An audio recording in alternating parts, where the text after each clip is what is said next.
রবিবার রাশিয়ার ইরকুটস্ক অঞ্চলের স্রেডনি জনবসতির কাছে অবস্থিত একটি সামরিক ঘাঁটি লক্ষ্য করে বড়সড় ড্রোন হামলা চালায় ইউক্রেন।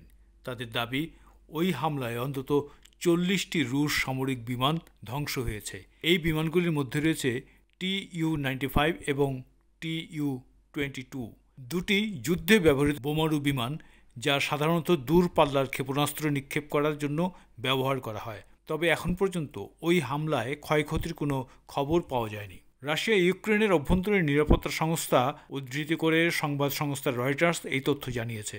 অন্যদিকে একই দিনে ইউক্রেনের সামরিক ঘাঁটিতে পাল্টা আঘাত এনেছে রাশিয়াও। ওই ঘটনায় এখন পর্যন্ত 12 জনের মৃত্যুর খবর পাওয়া গিয়েছে। বেলারুশের সংবাদ মাধ্যম নেক্সটের একটি প্রতিবেদনের দাবি, রাশিয়ার মুরমনস্ক অঞ্চলে ওলেনিয়া বিমান ঘাঁটির কাছে রবিবার দুপুরে বিস্ফোরণের বিকট আওয়াজ শোনা যায়।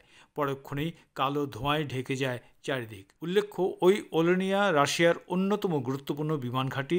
পারমাণবিক অস্ত্র বহনে সক্ষম বিমান রয়েছে। ইতিমধ্যে সমাজ মাধ্যম এক্সে ওই সময়ের বেশ কিছু ছবি ও ভিডিও ছড়িয়ে পড়েছে। প্রাথমিক তদন্তের সম্ভাব্য ড্রোন হামলার ইঙ্গিত পাওয়া গিয়েছে বলে জানিয়েছে বিভিন্ন সংবাদ মাধ্যম।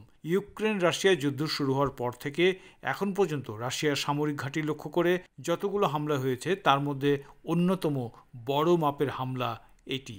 রবিবার রাশিয়ার পাল্টা হামলায় ইউক্রেনীয় স্থলবাহিনীর 12 জন সেনার মৃত্যু হয়েছে। ইউক্রেনের সেনার বিবৃতি অনুসারে স্থানীয় সময় অনুযায়ী রবিবার দুপুর 1টা নাগাদ ইউক্রেনীয় সেনার একটি প্রশিক্ষণ শিবিরের কাছে ক্ষেপণাস্ত্র হামলা চালায় রাশিয়া। অন্যদিকে শনিবারই রাজধানীর মস্কোয় জঙ্গি হামলার চেষ্টা ব্যর্থ করে দিয়েছে রাশিয়ার প্রেসিডেন্ট ভ্লাদিমির পুতিনের গোয়েন্দা বাহিনী।